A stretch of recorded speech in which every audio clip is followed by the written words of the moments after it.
at home. Please follow the given instructions, right? And take care of your health and take the healthy diet in your food. Now, moving to the class. In the previous class, we have discussed about the plateaus, plains and deltas. And plateaus is also known as a tableland, and they are very good in minerals. They contain a very rich minerals. And what are the plains here?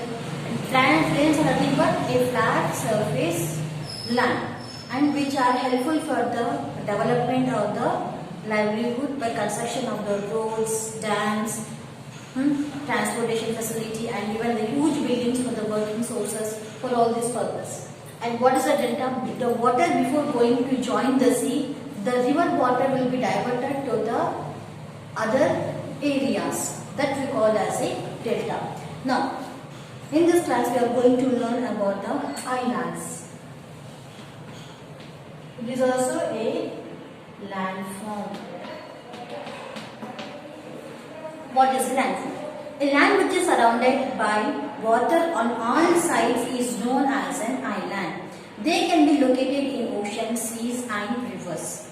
Australia is an island continent, and archipelago is a group of islands, and the Lakshadweep, a part of India, is an example of archipelago. So here island is nothing but a land covered with all the four sides of water.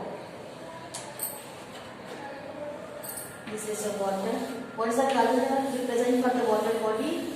Blue color.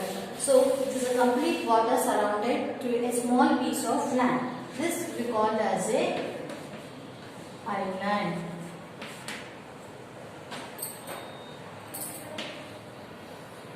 This is a island. A piece of land covered with all the four sides water is known as island. So here Australia, among all the 7 continents, Australia is the smallest continent, and that continent is also called as the island continent.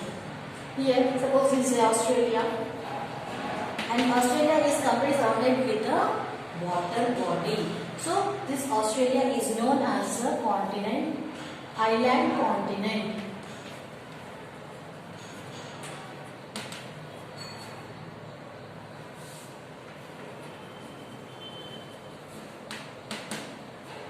Island continent. Not here the group of islands, when we can able to observe the group of animals is how we call as a herd, and the group of people we call as a crowd. In the same way, the group of islands we call as a archipelago. So here our country also have the Andaman Nicobar and Lakshadweep. They are the 2 important islands of our country. So here Lakshadweep, which is in the west direction of our country. So this group of islands are the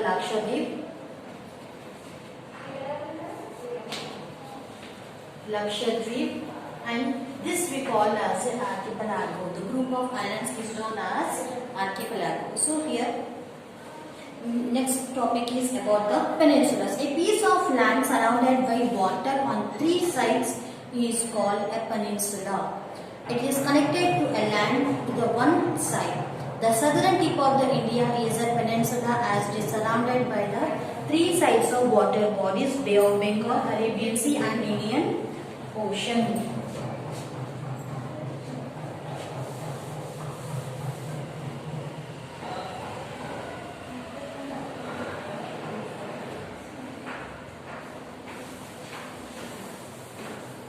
Here, this is our country, and our neighboring countries are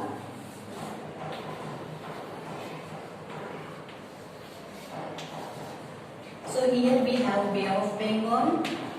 Bay of Bengal is a water body or land area? It is a water body, and on the west direction here we have Arabian Sea, and in the south here we have Indian Ocean. So here 3 sides we have the water, and in the north direction here, from here to here, from this part to this part, the above region is completely covered with the land, and here on the in the west direction here we have Pakistan, and the north direction here we have China, and here we have Nepal, Tibet, Bhutan, Bangladesh. So these all are our neighboring countries. Now when a piece of land covered with the three sides of water and one side of land joining to the other areas, this we call as a peninsula. So our country is a peninsular country. Right? Now next one. The next one is about the isthmuses. An isthmus is a narrow strip of land which joins two other larger pieces of land. So here we have the one piece of land. When this piece of land is connecting to the other piece of land, when one piece of land is connecting to the other piece of land, here we will be having the connection of roads. So this we call as a isthmus. Right? Connecting of one land to the another land. This we call as a isthmuses. So the Malaya Peninsula is connected to the mainland of Isthmus of Kra. So here the Malaysian Peninsula is connecting to the mainland of Kra. So that we call as a isthmuses. Nothing but we are connecting from the one land area to another land area. Right? That we call as a isthmus. And what is a peninsula? Three sides of water and one side of land. It is known as a peninsula. Country called the peninsula. Now moving to the next one, that is about the water bodies. So under the landforms we have discussed about the mountains, plains, plateaus, deserts, valleys, isthmus. Right? Now moving to the next one, that is about the water bodies. I hope till here you have understood very well. Now we are moving to the next topic. Landforms we have done better. Now we are moving to the water bodies.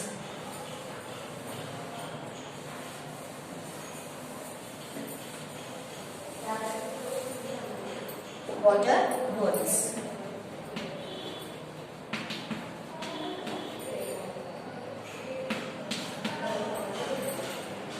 Water is an essential part of our life. We need water for drinking, cooking, washing, cleaning, for everything we require the water. Without water, we can't be able to sustain our life. So a large part of the earth is covered with water. What is the percentage of the land on the earth? 29% is land and 71% is water. So 29% is divided into the 7 continents, 7 land masses, and the 7% is into the 5 oceans. The oceans are the largest water body.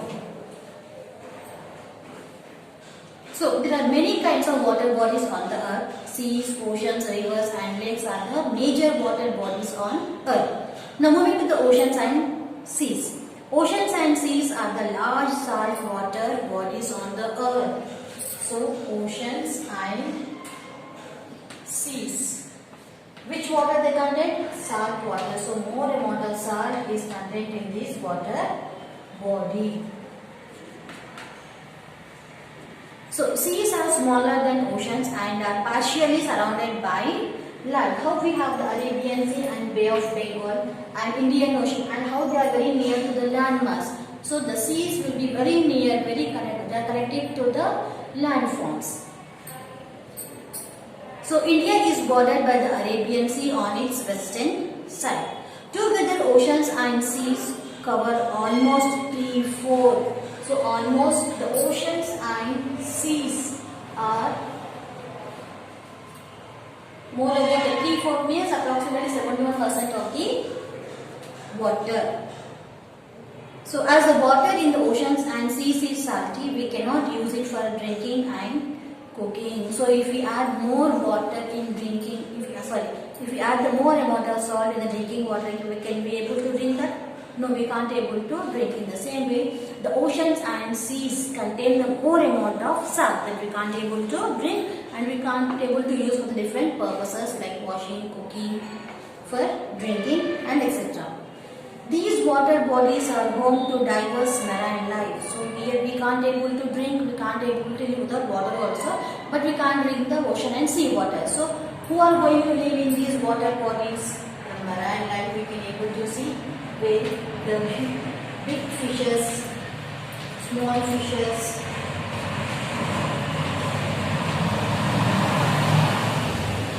the whales, shark, different types of aquatic animals we can able to see inside the water body that we call as a marine life. The largest animal on the earth, the blue whale, lives in the ocean. Here we text about the picture of blue whale is given. This is the largest animal on the earth. The blue whale also presents inside the water body, especially in the oceans. Now about the rivers and lakes. Rivers and lakes are the fresh water body. Here we can't drink the ocean and the sea's water, but we can able to drink the river water and lakes water. Yes. So their water can be used for the various purposes. What are the various purposes here? We can able to use the river water and the lake water for cooking, washing, bathing, for different purposes. Rivers are large flowing natural streams of water. Here continuously from the high level land to the low level land, we can see the flow of rainwater. They are formed when the snow on the mountains melts. They run through the mountains and place before flowing into the seas and oceans. But already in the previous class we have discussed about the mountains. We have the northern mountains here. So from the huge mountains, the snow, the change of snow into the water is known as a glacier. Now when this water is coming from the high level to low level, it will change into a water, it will helpful for the formation of the plain and rivers. From there finally it will go into the sea that we call as a delta. So before going to join the sea, the water which is coming from the high level land to the low level land, that is a plain, it will change into a river and lakes. That water is helpful for the person or for the every individual to use for different purposes. So before going to join the sea, finally the water is used in different ways. For the cultivation of the products, for the generation of the electricity, for the livelihood of the common people, for everything we'll use the river and lakes water, as we cannot able to use the ocean water. So here we have the two types of rivers, perennial river and the non-perennial river. How many types of rivers we have? Here we have two types of rivers. One is the perennial and second one is the non-perennial. So what are the perennial rivers? The rivers which will not dry up at any cost. There is a continuous flow of the water and they will not dry up at any cost. That rivers is known as a perennial river.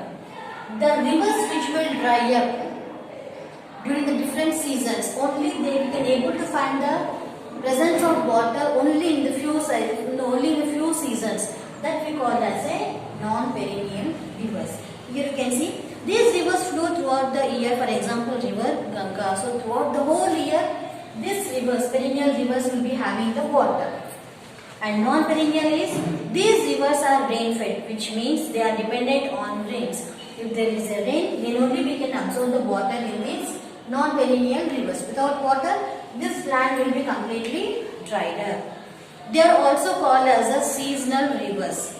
For example, river Subarna Rekha. Here, this is a river Ganga. Perennial river is river Ganga, and the non-perennial river is Subarna Rekha.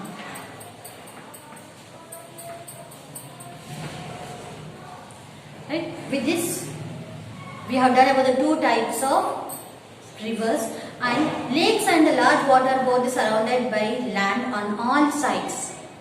Dal Lake in Kashmir is a famous lake in India. Here the large water bodies and the lakes are covered.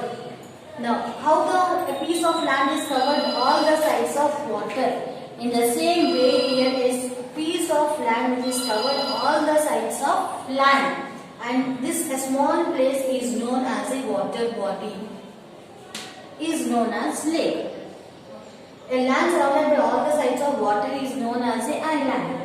A piece of small water body covered all the sides land area, that we call as a lake or water body. This is a land. Hope you have understood till here. Right, beta? Here with this we have done our lesson, landforms and the water bodies. Hope you have understood very well. And here in this lesson we have discussed about the different types of landforms and the water bodies. Here all the landforms are very important and they are playing the important role in their own way. And here the mountains are one of the important landform which is helping for us to get the very good soil, the alluvial soil which is helpful for the production of the more amount of plants or the food crops. And next moving to the plateaus, they are very rich in sources, minerals. And about the plains, where the plains, with the help of the plains we can able to see the development on the surface of the earth by constructing the different buildings. And delta, before going to join the sea, the water is supplied to all the other areas which are helpful for the production of the food crops. And next about the water bodies, the huge water bodies are the oceans and seas. With the help of those we can able to have the very good rainfall. They are the main source of the rainfall. And next the rivers. Here the rivers are two types. They are the perennial rivers and the non-perennial rivers. Perennial rivers are those rivers which are the rivers which will not dry throughout. There will be a continuous flow of the water throughout the whole year. For example, Ganga. This river Ganga will never dry up. And second one is a non-perennial river, and this river is also called as the seasonal river. During the monsoon season only we can able to see the water in this river. So this is known as a non-perennial river. So with this we have done our lesson. Hope you all have understood.